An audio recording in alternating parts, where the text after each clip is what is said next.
আল্লাহ রাব্বুল আলামিন আমাদেরকে সময় সময় কিছু উত্তম নেয়ামত আল্লাহ তাআলা দেওয়ার জন্য সুযোগ রাখছেন। এই উত্তম নেয়ামতগুলোর মধ্যে মাহে রমজানের নেয়ামত গেল একরকম, জিলকদের চাঁদের নেয়ামত আল্লাহ তাআলা রাখছে আরেক রকম। এই জিলকদের চাঁদ থেকে হজের মাসগুলো গণনায় শুরু। রাসূলুল্লাহ সাল্লাল্লাহু আলাইহি ওয়াসাল্লাম এই জিলকদ এবং জিলহজ শাওয়াল মাস সহ এই চাঁদগুলোতে আল্লাহর হাবিব সাল্লাল্লাহু আলাইহি ওয়াসাল্লাম 4 বার উমরা করেছেন। কতবার? 4 বারের মতো উমরা করেছেন। এরপরে হজ করেছেন। রাসূল সাল্লাল্লাহু আলাইহি ওয়াসাল্লাম হজ করেছেন, উমরা করেছেন। আল্লাহর হাবিব সাল্লাল্লাহু আলাইহি ওয়াসাল্লামের উম্মতেরাও হজ করবে, উমরা করবে। আর হজ আর উমরার মধ্যে এত মর্যাদা রয়েছে। আল্লাহর হাবিব সাল্লাল্লাহু আলাইহি ওয়াসাল্লাম বলেন, কোনো ব্যক্তি যদি মাহে রমজান মাসে উমরা করলো, সে ব্যক্তি যেন আমার সাথেই হজ করলো। তাহলে মর্যাদা আছে না নাই? এরপরে এক উমরা থেকে আরো উমরা পর্যন্ত মাঝখানের সময়টা আল্লাহ রাব্বুল আলামিন বান্দাকে নেক দিয়ে ভরপুর করে দেন। এই বছর উমরা করে আসলো, পরের বছর আবার যদি উমরা করতে যায়, তাইলে মাঝখানের সময়টা আল্লাহ তাআলা কি করে দেন? নেক দিয়ে ভরপুর করে দেন। তার মানে এক জুমা থেকে আরেক জুমা পর্যন্ত যেরকম কাফারা হয়ে যায়, এক উমরা থেকে আরেক উমরা পর্যন্ত এরকম কাফারা হয়ে যায়। আল্লাহ তাআলা যাদেরকে সম্পদ দান করছেন, যাদেরকে আল্লাহ তাআলা হালাল সম্পদের অধিকারী করছেন, তাদের প্রতিটা মানুষের জন্য আল্লাহ তাআলা বাইতুল্লাহর হজকে ফরজ করেছেন। বাইতুল্লাহ শরীফের হজ কি করছেন? ফরজ করছেন। আর বাইতুল্লাহ শরীফ হচ্ছে এই পৃথিবীর শ্রেষ্ঠতম ঘর এবং সর্বপ্রথম ঘর। পৃথিবীর সমস্ত মর্যাদা একসাথ করা হলে খানা কাবার সম্মান আর মর্যাদার সমান হবে না।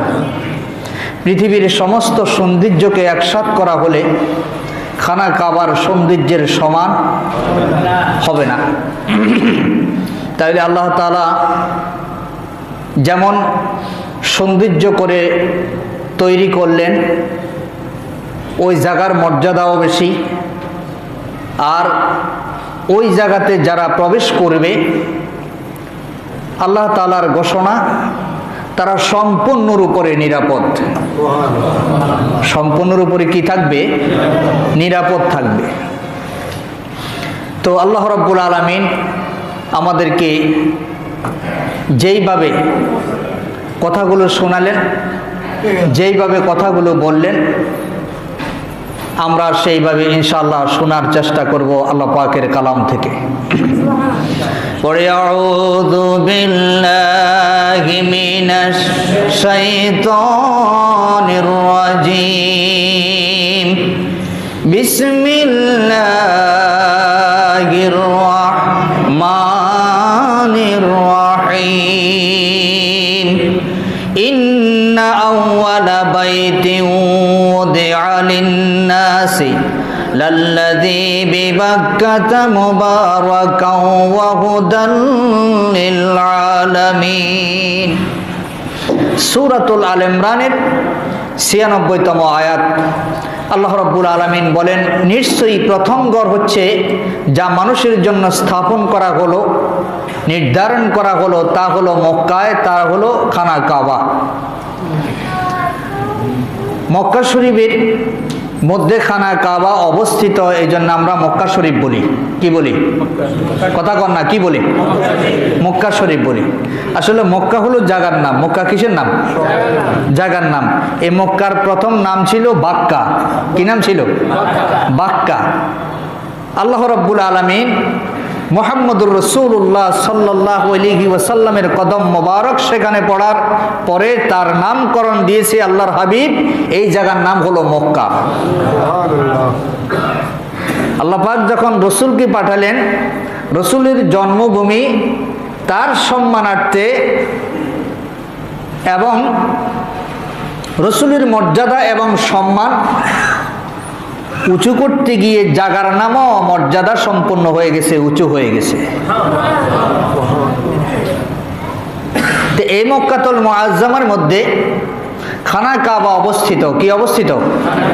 খানা কাবা অবস্থিত। এই কাবা শরীফ পৃথিবীর সর্বপ্রথম ঘর।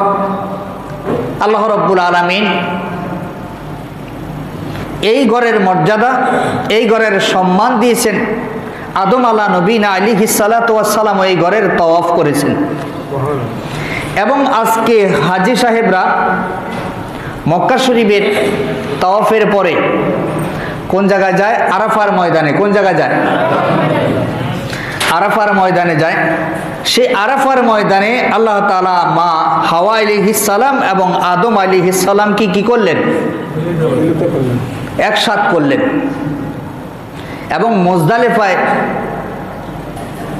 তাদেরকে আল্লাহ রাব্বুল আলামিন স্বামী স্ত্রী হিসেবে থাকার জন্য বসবাসের ব্যবস্থা করে দিলেন। তাহলে এই জায়গাগুলোতে আজকে হাজী সাহেবরা যায় কিনা? যায়। এবং এই জায়গাগুলোতে যাওয়া হজের উল্লেখযোগ্য আরকান। তো আল্লাহ সুবহানাহু ওয়া তাআলা মক্কাতুল মুআজ্জামার সম্মান বাড়াই দিলেন কিসের কারণে? খানা কাবার কারণে। কিসের কারণে? মদিনাতুল মুনাওয়ারার মর্যাদা বাড়াই দিলেন আল্লাহ তাআলা। রাসূল সাল্লাল্লাহু আলাইহি ওয়াসাল্লামের কদম মোবারক সেখানে পড়ছে এবং রাসূলকে আল্লাহ তাআলা সেখানে শোয়াইছে। এই জন্য কি করছে? মদিনাতুল মুনাওয়ারার সম্মান বাড়াইছে। বলেন না সুবহানাল্লাহ। আল্লাহ সুবহানাহু ওয়া তাআলা এই দুই জায়গার মর্যাদা বাড়াই দিলেন।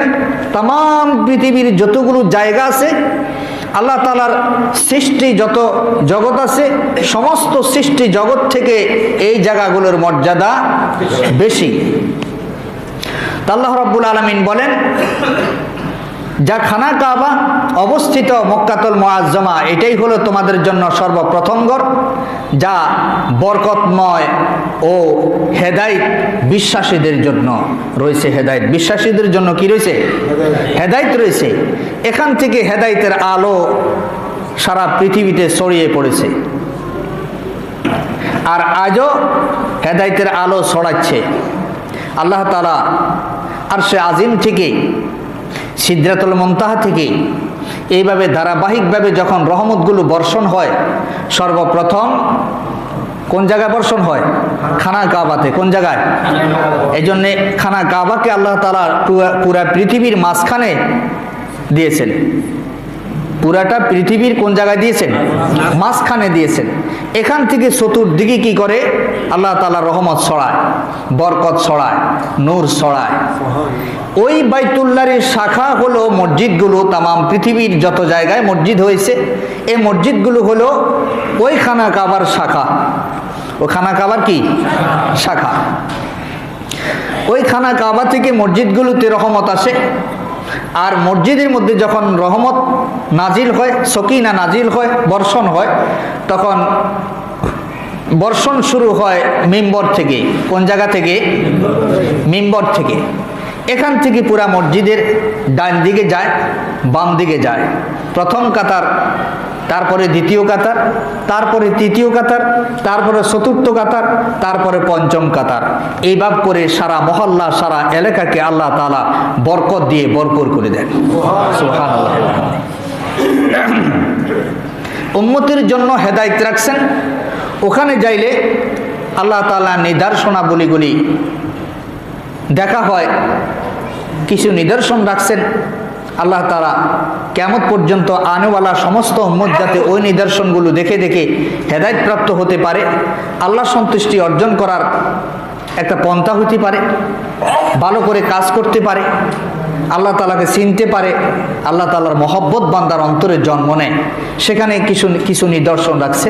আল্লাহ তাআলা আদম আলাইহিস সালাতু ওয়াস সালাম থেকে শুরু করে আমাদের নবী, আখিরি জামানার নবী, বিশ্ব নবী মুহাম্মদ সাল্লাল্লাহু আলাইহি ওয়াসাল্লাম পর্যন্ত। আল্লাহ রাব্বুল আলামিন এরপরে বলেন, আল হাজ্জু আশহুরুম মা'লুমাত ফামান ফারাদা ফীহিন্নাল হাজ্জা ফালা রাফাথা ওয়ালা ফুসুকা ওয়ালা জিদালা ফিল হজ্জ ওমা তাফআলু মিন খায়রিন ইয়ালামুহুল্লাহ ওয়া তাযাওয়াদু ফাইন্না খায়রাজ যাদিত তাকওয়া ওয়াত্তাকুনি ইয়া উলিল আলবাব। সূরাতুল বাকারা 197তম আয়াত। আল্লাহ রাব্বুল আলামিন ইরশাদ করেন, হজের সময় নির্দিষ্ট কয় মাস, নির্দিষ্ট মাসসমূহের মধ্যে তোমরা কি করো? হজের নিয়ত করো, হজের জন্য প্রস্তুতি গ্রহণ করো। তে নির্দিষ্ট কয় মাস? কোন কোন মাস? একটা হলো শাওয়াল, একটা হলো জিলকদ, একটা হলো জিলহজ।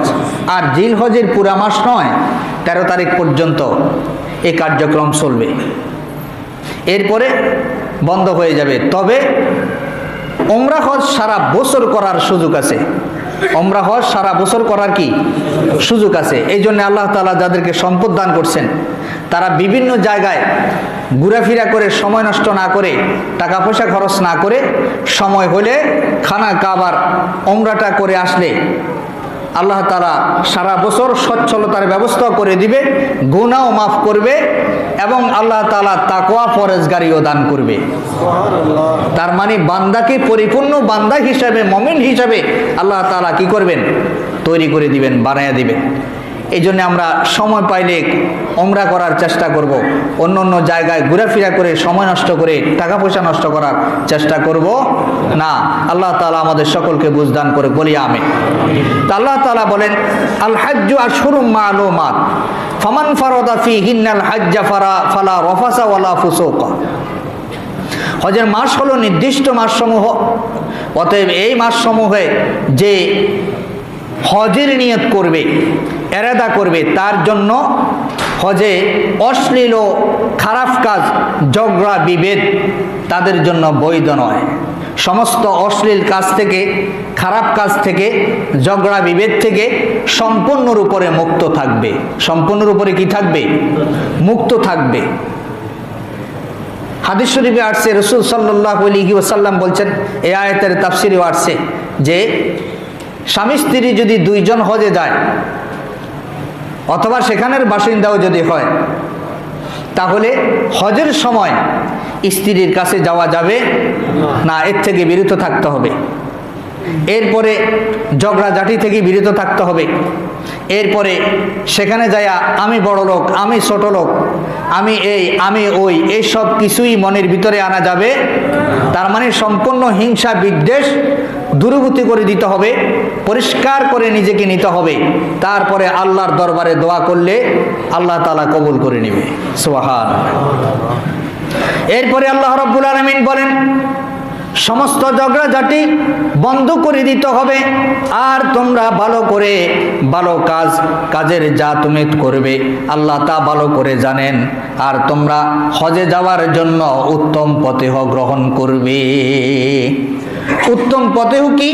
1 নম্বর হলো, উত্তম পথেহর মধ্যে 1 নম্বর হলো টাকা পয়সা, হালাল টাকা। কি লাগবে? হালাল টাকা লাগবে। বলেন না, কি লাগবে? হালাল টাকা লাগবে। হারাম টাকা দিয়ে যদি আপনি 1 কোটি বার হজ করেন, ওমরা করেন, আল্লাহর দরবারে কবুল হবে? নাইলে হজ করার জন্য কি পয়সা প্রয়োজন? হালাল পয়সা প্রয়োজন। হালাল পয়সা লাগবে একদিকে, আরেকদিকে পরিপূর্ণ ইমানদার হতে হবে।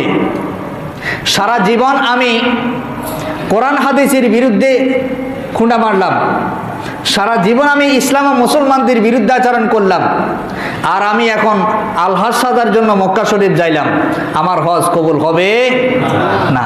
তাইলে 1 নম্বর শর্ত হালাল পয়সা, ইমান রাখা, ইমানদার হওয়া। কি হওয়া? মুমিন হওয়া। 2 নম্বর শর্ত হলো হালাল টাকা লাগবে। কি লাগবে? হালাল টাকা লাগবে।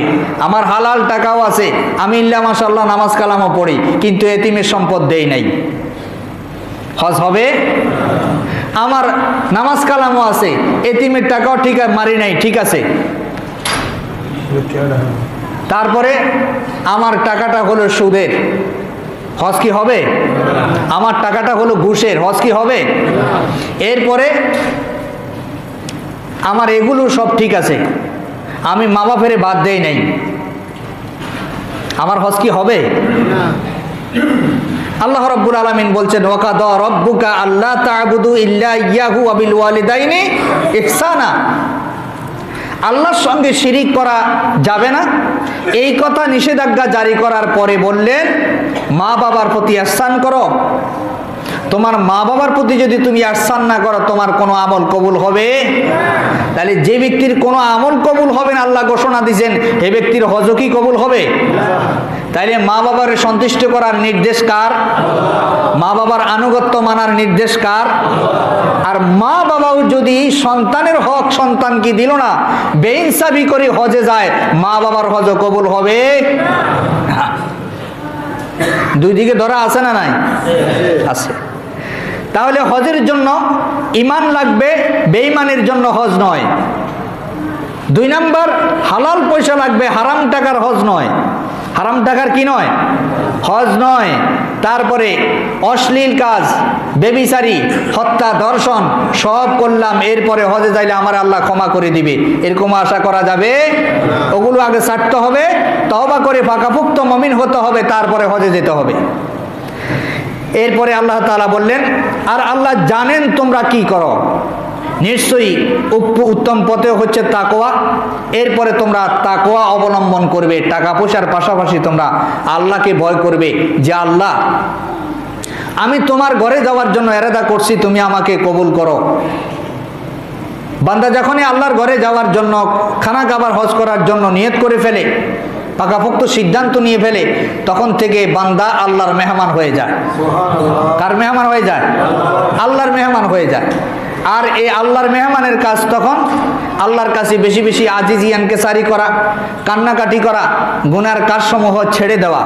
সবগুলো ছেড়ে যখন আল্লাহর কাছে রওনাজারি করতে শুরু করবে, তখন বান্দার ভিতরে আল্লাহর ভয় চলে আসবে, আল্লাহর মহব্বত চলে আসবে, জাহান্নামের ভয় চলে আসবে। আল্লাহ তাআলা তাকে, বান্দাকে আস্তে আস্তে দামি করতে, মর্যাদা সম্পন্ন করতে শুরু করবে। তার মানে বান্দার দিকে আল্লাহ তাআলা রহমতের দৃষ্টি দিবে। কিসের দৃষ্টি দিবে? রহমতের দৃষ্টি দিবে। আল্লাহ সব জানেন, তা জানেন। এবং কিছু সংখ্যক লোক ছিল তৎকালীন সময়, তারা টাকা পয়সা সাথে নিত না, তারা শুধুমাত্র তাওয়াক্কুল করতো আল্লাহর উপরে, যে আমাদেরকে কি করবে? আল্লাহই ব্যবস্থা করবে। সেখানে যায়া, হজে যায়া মানুষের কাছে হাত পাততো। মানুষের কাছে কি পারত? হাত পারত। তা আল্লাহ তাআলা এই জন্য নিষেধ করলেন, পথেয় গ্রহণ করো, উত্তম পথেয় গ্রহণ করো, তাকওয়া অবলম্বন করো, আর হে বিবেক সম্পন্নগণ তোমরা আমাকে ভয় করো। কে বলছে? তাইলে আল্লাহকে ভয় করবে যাদের বিবেক আছে তারা। কথা বলেন, কারা? যাদের বিবেক আছে তারা আল্লাহকে ভয় করবে। যাদের বিবেক নাই তারা ভয় করতে পারবে? আল্লাহর মহব্বত সবার অন্তরে জন্ম নিবে না। আল্লাহর মহব্বতের কলিজা লাগবে, আল্লাহর মহব্বতের দিল লাগবে। আপনি দিলের মধ্যে জমা দিয়েছেন, জায়গা দিয়েছেন সমস্ত দুনিয়ার কালচার, অশ্লীল বেহায়াপনাকে, ধোঁকাবাজি, যত রকমের খারাপিয়ত আছে সবগুলোকে, আপনার অন্তরের মধ্যে আল্লাহর ভয় ঢুকবে না, আল্লাহর মহব্বতও ঢুকবে না। আর যেহেতু মহব্বত ঢুকবে না, আপনি জ্ঞানবানও হতে পারেন নাই। কার ঘোষণা? জ্ঞানীরা আল্লাহকে মহব্বত করবে, বুদ্ধিমানরা আল্লাহকে মহব্বত করবে। যার জ্ঞান নাই সে আল্লাহকে মহব্বত করতে পারবে না, তার ভিতরে অনুশোচনাও আসবে না। তার অনুশোচনায় থাকবে সবসময় কারে ধরি, কারে মারি, কারে খাই, সবসময় এই ফিকির থাকবে। তা আল্লাহ তাআলা বলেন যারা জ্ঞানী তারাই কেবলমাত্র তাকওয়া অবলম্বন করবে, আমাকে ভয় করবে। আর জ্ঞানীদেরকে বলছি তোমরা আমাকে ভয় করো। কার ঘোষণা? ওয়াত্তাকুনি ইয়া উলিল আলবাব। জ্ঞান সম্পন্ন ব্যক্তিদেরকে বলছি, আল্লাহ বলছেন তোমরা আমাকে বেশি করে ভয় করো। তাহলে জ্ঞানবান হওয়া লাগবে। আল্লাহকে ভয় করতে হলে, আল্লাহকে মহব্বত করতে হলেও যোগ্যতা লাগবে। কি লাগবে? যোগ্যতা লাগবে। দুনিয়ার টাকা পয়সা ধন সম্পদ যত কিছু থাকুক, অট্টালিকা বালাখানা দিয়ে আল্লাহর মহব্বত অন্তরে জন্ম নেওয়া সম্ভব হবে না। ওয়ান ইবনে আব্বাস রাদিয়াল্লাহু তাআলা আনহু ক্বালা কানা আহলুল ইয়ামানি يحجون ولا يتزودون ويقولون نحن متوكلون فإذا قدموا مكة سألوا الناس فأنزل الله تعالى وتزودوا فإن خير الزاد التقوى। ইবনে আব্বাস রাদিয়াল্লাহু তাআলা আনহু থেকে বর্ণিত, রাসূলুল্লাহ সাল্লাল্লাহু আলাইহি ওয়াসাল্লাম বলেন, ইয়ামানের অধিবাসীগণ হজ্জে যখন যাইতেন, হজে যাওয়ার সময় তারা বলছিল আমরা আল্লাহর প্রতি নির্ভরশীল, এই বলে তারা চলে গিয়েছিল। তারা টাকা পয়সা যেগুলো খরচ করা দরকার এগুলো নেয় নাই, ফলে তারা হাত পাততে হলো। এই জন্যে আল্লাহ তাআলা বলছেন তোমরা উত্তম পথেয় গ্রহণ করো। আর উত্তম পথেয়র মধ্যে এক নম্বরে থাকবে তোমার আসবাবপত্র কেনার মতো টাকা পয়সা, যাতায়াতের খরচ, এরপরে থাকবে তোমার ভিতরে আল্লাহর ভয়, আল্লাহর মহব্বত। যখন এগুলো নিয়ে রওনা দিবে বান্দা, তখন সে আল্লাহর মেহমান হয়ে যাবে। আল্লাহ তাআলা ওখানে যাওয়া পর্যন্ত আল্লাহ নিজে দায়িত্ব গ্রহণ করবে, সেখান থেকে আসা পর্যন্ত আল্লাহ নিজে দায়িত্ব গ্রহণ করবে। সুবহানাল্লাহ। এরপরে আল্লাহ রাব্বুল আলামিন বলেন ফীহি আয়াতুম বাইয়িনাতুম মাকামু ইব্রাহিম ওমান দাখালাহু কানা আমিনা ওয়ালিল্লাহি আলান নাসি হিজ্জুল বাইতি মান ইসতাতাআ ইলাইহি সাবিলা ওমান কাফারা ফাইন্নাল্লাহা গনিয়্যুন আনিল আলামিন। আল্লাহ রাব্বুল আলামিন সূরাতুল আল ইমরানের ৯৭তম আয়াতে কারিমার মধ্যে ইরশাদ করেন, তাতে রয়েছে তোমাদের জন্য সুস্পষ্ট নিদর্শন সমূহ। এই নিদর্শন সমূহের মধ্যে এক নম্বরে হলো মাকামে ইব্রাহিম। এক নম্বর নিদর্শন কি? ইব্রাহিম আলাইহিস সালাম যেই জায়গায় দাঁড়াইয়া খানা কাবা নির্মাণ করলেন, যেই জায়গায় নামাজ পড়লেন, এগুলো হলো আল্লাহ তাআলার নিদর্শন সমূহের মধ্যে উল্লেখযোগ্য নিদর্শন। কারণ সেই জায়গায় মানুষ যাইয়া পাথর কি উঠাইয়া দেয় নাই আর নামায় নাই। কার হুকুমে পাথর উঠছে? আল্লাহর হুকুমে উঠছে, আবার আল্লাহর হুকুমে নামছে। এরপরে সেখানে দাঁড়াইয়া ইব্রাহিম আলাইহিস সালাম নামাজ পড়ছেন, জানামাজ বিছাইছেন, সেখানে নামাজ পড়ে আল্লাহর কাছে উম্মতের জন্য ফরিয়াদ করছেন। আল্লাহ তাআলা বলেন আমি সেই জায়গাটাকে কিয়ামত পর্যন্ত তোমাদের জন্য নিদর্শন হিসাবে রেখে দিলাম। সুবহানাল্লাহ। ফীহি আয়াতুম বাইয়িনাতুম মাকামু ইব্রাহিম ওমান দাখালাহু কানা আমিনা। আর যে তাতে প্রবেশ করবে সে নিরাপদ হয়ে যাবে। ওয়ালিল্লাহি আলান নাসি হিজ্জুল বাইতি মান ইসতাতাআ ইলাইহি সাবিলা। এবং সমর্থবান মানুষের উপর আল্লাহ রাব্বুল আলামিন বাইতুল্লাহর হজকে ফরজ করে দিয়েছে। তাহলে সমর্থবান ব্যক্তির জন্য বাইতুল্লাহর হজ করা কি? নামাজ পড়া কি? অসংখ্য মানুষ আছে সমাজে এবং দেশে যাদের উপর হজ ফরজ হয়ে আছে, কিন্তু এখনো হজ করে না, হজ করে নাই এবং করে না। এবং হজ করা যে লাগবে এরকম কোন তামান্নাও তার ভিতরে কাজ করে না। রাসূল সাল্লাল্লাহু আলাইহি ওয়াসাল্লাম বলছেন যে ব্যক্তির উপরে হজ আল্লাহ তাআলা ফরজ করেছেন, আল্লাহ তাআলা সম্পদ দিয়েছেন, সেই ব্যক্তি যদি হজ না করে সে ইহুদি হয়ে মরক আর নাসারা হয়ে মরক, আমাদের কোনো দায়িত্ব নাই। আল্লাহ তাআলা আমাদেরকে হেফাজত করে, বলি আমিন। আল্লাহ সুবহানাহু ওয়া তাআলা আমাদেরকে, যাদেরকে আল্লাহ তাআলা সম্পদ দান করছেন, তাদেরকে খানা কাবার হজ করার তৌফিক দান করুক, বলি আমিন। আর যে কুফরি করে, তবে আল্লাহ রাব্বুল আলামিন তা নিশ্চয়ই সৃষ্টিকুল থেকে অমুখাপেক্ষী। সৃষ্টিকুলের কাছে আল্লাহর কোনো দায়বদ্ধতা নাই, আছে? আমরা দুনিয়ার কেউ যদি আল্লাহকে ভয় না করি, কেউ যদি আল্লাহকে আল্লাহ বলে ডাক না দিই, আল্লাহর কোনো ক্ষতি হবে? কথা বলেন, আল্লাহর কোনো ক্ষতি হবে? তাহলে লাভ কার? আমাদের। বলেন না, লাভ কার? আমাদের। ক্ষতি কার? কোরআনের জন্য কোরআনের কথা শুনে সাক্ষ্য দেওয়া, এটাও ইমানের বড় আলামত। এবং ইমান যত বেশি হবে, আল্লাহ তার রাসূলের পক্ষে হ্যাঁ এবং না এবং অন্য সময় কথা বলা তার জন্য সহজ হবে। আর ভালো কথা শুনে আগ্রহ তৈরি হওয়া, ভালো কাজের আগ্রহ তৈরি হওয়া, মন্দ কাজ ছাড়ার জন্য ইচ্ছা শক্তি তৈরি হওয়া, এটাও ইমানের অংশ। এটাও ইমান। এটাও কি? বড় ইমান। আর যারা ইচ্ছা শক্তি তৈরি হয় না, বরঞ্চ আল্লাহর কালাম শুনলে মনে হয় যে আমাকেই বলতেছে, তার মানে আমার জিদ আরো বেড়ে যায়, তারা হলো মুনাফিক। তারা কি? কোরআনের ভাষায় তারা হলো কি? মুনাফিক। আর এদের সংখ্যা বর্তমান দেশে বেশি না কম? আল্লাহ আমাদেরকে হেফাজত করে, বলি আমিন। আল্লাহ তাআলা বলেন, তোমরা কুফরি ছেড়ে দাও, তোমরা কুফরি করলে, আল্লাহকে অস্বীকার করলে, আল্লাহকে না ডাকলে আল্লাহর বিন্দু মাত্র কোনো ক্ষতি হবে না। وعن انس رضي الله تعالى عنه قال سمعت النبي صلى الله عليه وسلم يقول لبيك بعمرة والحج او كما قال النبي عليه السلام। আনাস রাদিয়াল্লাহু তাআলা আনহু থেকে বর্ণিত, তিনি বলেন রাসূলুল্লাহ সাল্লাল্লাহু আলাইহি ওয়াসাল্লামকে আমি উমরা ও হজের উভয়ের একত্রে ইহরাম বেঁধে লাব্বাইক আল্লাহুম্মা লাব্বাইক ধ্বনি দিতে আমি শুনেছি এবং দেখেছি। সুবহানাল্লাহ। তাহলে হজের মধ্যে যাইলে খানা কাবা তওয়াফ করার সময় কি বলা হয়? লাব্বাইক আল্লাহুম্মা লাব্বাইক লাব্বাইক লা শারীকা লাকা লাব্বাইক ইন্নাল হামদা ওয়ান নি'মাতা লাকা ওয়াল মুলক লা শারীকা লাক।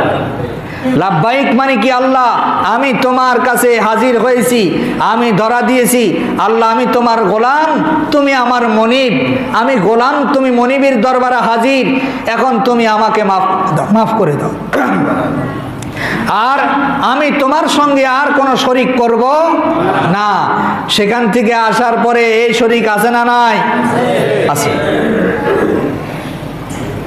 তাহলে আল্লাহর কাছে আমরা ওয়াদা করি, আল্লাহ আমি আর কোনোদিন শরীক করব না, আমি আর কোনোদিন নাফরমানি করব না, আমি আর কোনোদিন ধোঁকাবাজি করব না, আমি আর কোনোদিন আত্মসাৎ করব না, আমি আর কোনোদিন চগলখুরি করব না, আমি আর কোনোদিন মিথ্যা বলবো না, আমি আর কোনোদিন হারাম খাবো না। কিন্তু সেখান থেকে আসার পরে ওই সাইনবোর্ড আরো জোরদার হয়ে যায়, ওই সাইনবোর্ড দিয়ে আর হারাম খাইতে সুবিধা হয়। এরকম লোক আছে না নাই? আছে। আল্লাহ রাব্বুল আলামিন হেফাজত করে, বলি আমিন।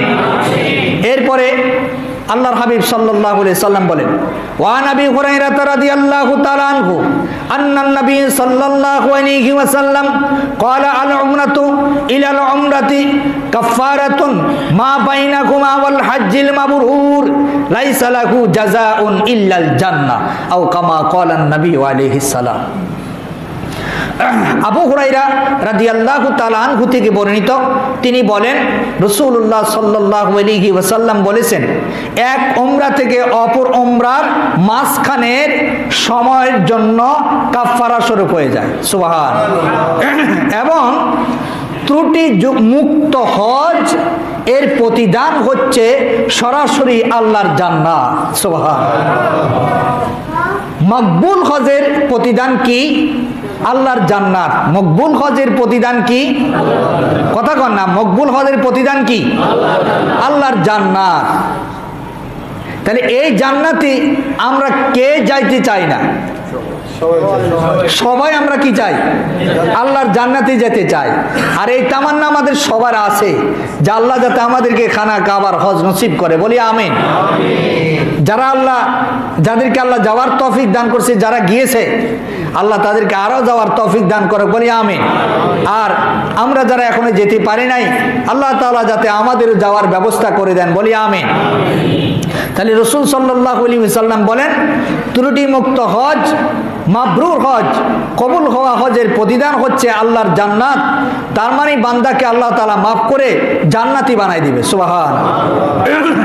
এরপরে আল্লাহ তাআলা বলেন, আওয়ালাম ইয়ারাউ আন্না জাআলনা হারামান আমিনাও ওয়া ইয়াতাখাত্তাফুন নাসু মিন হাওলিহিম আফাবিল বাতিলি ইউমিনুনা ওয়া বিনি'মাতিল্লাহি ইয়াকফুরুন।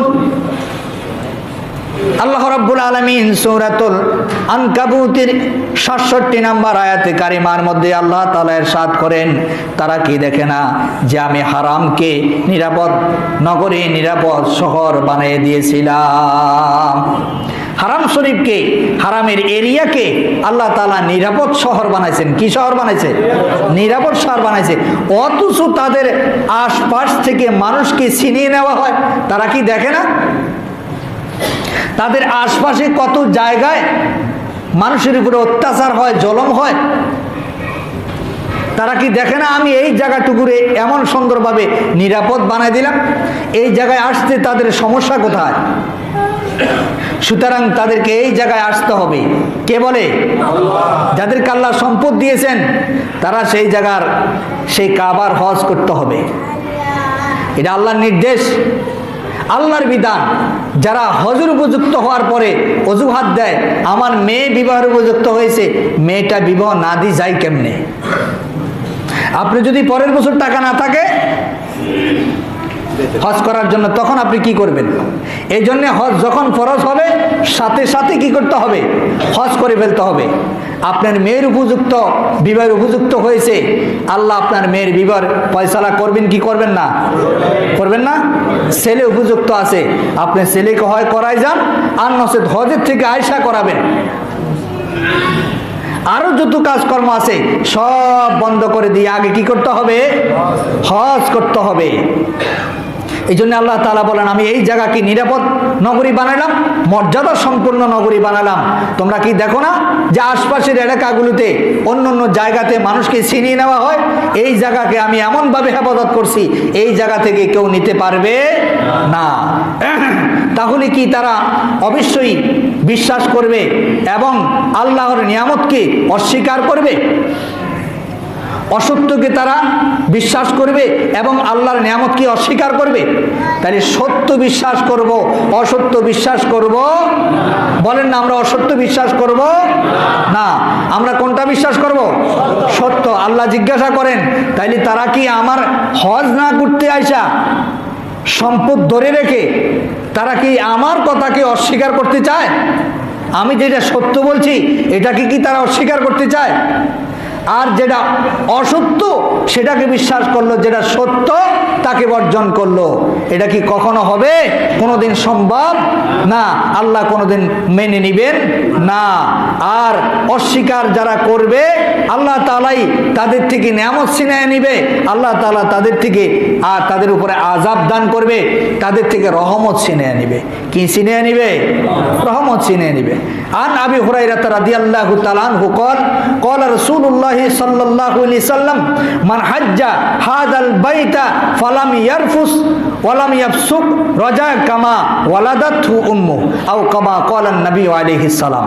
আবু হুরায়রা রাদিয়াল্লাহু তাআলা আনহু থেকে বর্ণিত, তিনি বলেন, যে ব্যক্তি হয় এ ঘরের হজ করেছে এবং তাতে অশালীন কথাবার্তা, কাজকর্ম থেকে বিরত রয়েছে, সে এমন অবস্থায় আল্লাহ তাআলার খানা কাবা থেকে বাড়ির দিকে ফিরে আসবে যেমন সে তার মায়ের গর্ভ থেকে মাত্র পৃথিবীতে ভূমিষ্ঠ হয়েছে। তার মানে আল্লাহ তাআলা সম্পূর্ণর উপরে মাসুম, বেগুনাহ করে আল্লাহ তাআলা তাকে কি করবেন? বাড়িতে ফিরিয়ে দিবেন। আল্লাহ সুবহানাহু ওয়া তাআলা এই সুন্দর পবিত্র হজ আমাদের করার তৌফিক দান করুক, বলি আমিন। ওয়াই জাআলনাল বাইতা মাসাবাতাল লিন-নাসি ওয়া আমনা ওয়াত্তাখিযু মিন মাকামি ইব্রাহিমা মুসাল্লা ওয়া আহিদনা ইলা ইব্রাহিমা ওয়া ইসমাঈলা আন তাহহিরা বাইতিয়া লিত-তাইফিনা ওয়াল আকিফিনা ওয়ার রুকআইস সুজুদ। আল্লাহ তাআলা সূরাতুল বাকারার 125 নম্বর আয়াতে কারিমার মধ্যে বলেন, আর স্মরণ করো যখন আমি কাবাকে মানুষের জন্য মিলন কেন্দ্র ও নিরাপদ নগরী বানিয়েছিলাম এবং আদেশ দিলাম, তোমরা মাকামে ইব্রাহিম কি করে নাও? তোমাদের সালাতের জন্য স্থান বানিয়ে নাও। মাকাম ইব্রাহিমকে সালাতের স্থান বানিয়ে নাও। আর আমি ইব্রাহিম এবং ইসমাইল আলাইহিস সালামকে নির্দেশ করেছিলাম যে আমার ঘরকে, হ্যাঁ আমার ঘরকে কি করো তোমরা, এই গৃহকে তাওয়াফকারীদের জন্য এবং রুকুকারীদের জন্য, সেজদাকারীদের জন্য, এতেকাফকারীদের জন্য পবিত্র করে রাখো। কি করে রাখো? পবিত্র করে রাখো। এরপরে আল্লাহ তাআলা বললেন, ওয়াইজ ক্বালা ইব্রাহিম রাব্বি জাআল হাযা বালাদান আমিনা ওয়ারযুক আহলাহু মিনাস সামারাতি মান আমানা মিনকুম বিল্লাহি ওয়াল ইয়াউমিল আখির ক্বালা ওয়া মান কাফারা ফাউমাত্তিউহু কলিলান সুম্মা আদতারুহু ইলা আযাবিন নার ওয়া বিসাল মাসির। আল্লাহ তাআলা সূরাতুল বাকারার 126 নম্বর আয়াতে কারিমার মধ্যে ارشاد করেন, আর স্মরণ করো যখন আমি ইব্রাহিম, আর স্মরণ করো যখন ইব্রাহিম আলাইহিস সালাম বলল, হে আমার রব, হে আমার প্রতিপালক, আপনি একটি নিরাপদ নগরী বানান এবং এর অধিবাসীদেরকে ফল মূল দিয়ে আপনি রিজিকের ব্যবস্থা করে দেন। যারা আল্লাহ শেষ দিনের প্রতি ঈমান এনেছে আপনি তাদেরকে হেফাজত করেন এবং তাদেরকে ফল মূল দিয়ে তাদের রিজিকের ব্যবস্থা করে দেন। তিনি বললেন, আল্লাহ তাআলা বললেন, হ্যাঁ তোমাদের এই কথা ঠিক আছে, আমি কবুল করলাম। তবে যে ব্যক্তি কি করবে, ক্বালা ওয়া মান কাফারা ফাউমাত্তিউহু কলিলান সুম্মা আদতারুহু ইলা আযাবিন নার, তবে হ্যাঁ যারা কুফরি করবে তাদের জন্য আমার দেওয়া রিজিক স্বল্পই তারা পাবে, বেশি পাবে না। যারা কুফরি করবে তারা স্বল্পই পাবে। দেখেন না এখন এই যে আল্লাহর সঙ্গে নাফরমানি করার কারণে অনেক হাজার হাজার কোটি টাকার মালিক হওয়ার পরেও ডাক্তার বলে দেয় যাও খাইবা মাত্র এক বেলা, বাকি দুই বেলা জুস, এক বেলা সবজি খায়া কোন রকম দিন যাপন করবা, ব্যাংকের মধ্যে হাজার হাজার কোটি টাকা, এরকম আছে না নাই? তার মানে আল্লাহ বুঝাই দিলেন, এই কোরআনের প্রমাণ করা দিলেন যে কোটিপতি থাকলেই খাইতে পারে না, খাওয়ানোর মালিক কে? হ্যাঁ, এই জন্যে টাকা জমা করতে হিসাব করতে হবে, আমার টাকা জমা করি না অন্যের টাকা জমা করি, কারণ এই টাকা তো আমি খাইয়ে যেতে পারবো না। এই টাকা কেউ খাওয়াই যেতে পারবো? আর পারছে এই পর্যন্ত কেউ খাইয়া যাইতে? খাইয়া তো যাইতেই পারে নাই, বরঞ্চ রাখি যাওয়ার পরে কত কামড়া কামড়ি, কত রকম হানাহানি। কারণ এই টাকা উপার্জন করতে গিয়ে কোরআনের বিরোধিতা হয়েছে, আলেমদের বিরোধিতা হয়েছে, এর ইসলামের বিরোধিতা হয়েছে, কত রকমের খারাপ কাজের মধ্য দিয়ে এই টাকা উপার্জন হয়েছে। এই জন্য আল্লাহ তাআলা এই জায়গার টাকা যার কাছে গেছে তাকে অভিশপ্ত বানায় ছাড়ছে। এই টাকা যার কাছে গেছে তাকে কি করছে? নিজে অভিশপ্ত হয়ে মরছে। যেই টাকা যার কাছে গেছে তাকে অভিশপ্ত আল্লাহ তাআলা করে দিয়েছেন। আল্লাহ রাব্বুল আলামিন এই অভিশপ্ত থেকে আমাদেরকে হেফাজত করে, বলি আমিন। এই যে আজকে সারা দেশে আলেমদের বিরুদ্ধে কত বিশাল ষড়যন্ত্র, এর কারণ হচ্ছে ওই যে কুফরি করার কারণে, আল্লাহর সঙ্গে নাফরমানি করার কারণে আল্লাহ তাআলা তাদের দিলের মধ্যে, মনের মধ্যে এমন ভাবে মোহর মারি দিয়েছেন, এখন তারা আর আল্লাহর মহব্বত তাদের অন্তরে নাই, ইসলামের মহব্বত তাদের অন্তরে নাই, তাদের ভিতরে চলে আসছে বুদ্ধিজীবীর জ্ঞান, নাস্তিকতা ভরা।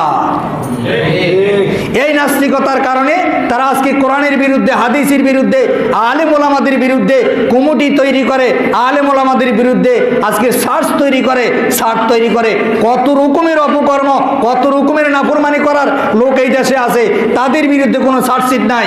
কিন্তু আলেমদের বিরুদ্ধে শুধুমাত্র তারা মানুষকে আল্লাহর দিকে আহ্বান করে। অপরাধ একটাই, যে এই মানুষগুলো যদি আল্লাহর দিকে যেভাবে আহ্বান করে, এইভাবে যদি মানুষগুলো হেদায়েত প্রাপ্ত হয়ে যায়, তাহলে আমরা তো সন্ত্রাসী তো চলবে না। এই জন্য তারা কি করতেছে? এই সব পন্থাগুলো অবলম্বন করতেছে। আল্লাহ রাব্বুল আলামিন এই দেশকে, এই দেশের মানুষকে, এই দেশের আলেম সমাজকে, এই দেশের মুমিনদেরকে আল্লাহ রাব্বুল আলামিন সমস্ত রকমের জালেমদের থেকে হেফাজত করে, বলি আমিন। আল্লাহ তাআলা আমাদের সকলকে খানা কাবার হজ করার তৌফিক দান করে, বলি আমিন। যতটুকুন কথা আল্লাহ তাআলা আমাদেরকে বলালেন, আমাদেরকে শোনালেন, আমাদের সহি রাস্তার উপরে চলার সেই তৌফিক আল্লাহ তাআলা আমাদের সকলকে দান করে, বলি আমিন। ওয়া আখিরি দাওয়ানা আনিল হামদুলিল্লাহি রাব্বিল আলামিন। আসসালামু আলাইকুম ওয়া রাহমাতুল্লাহ।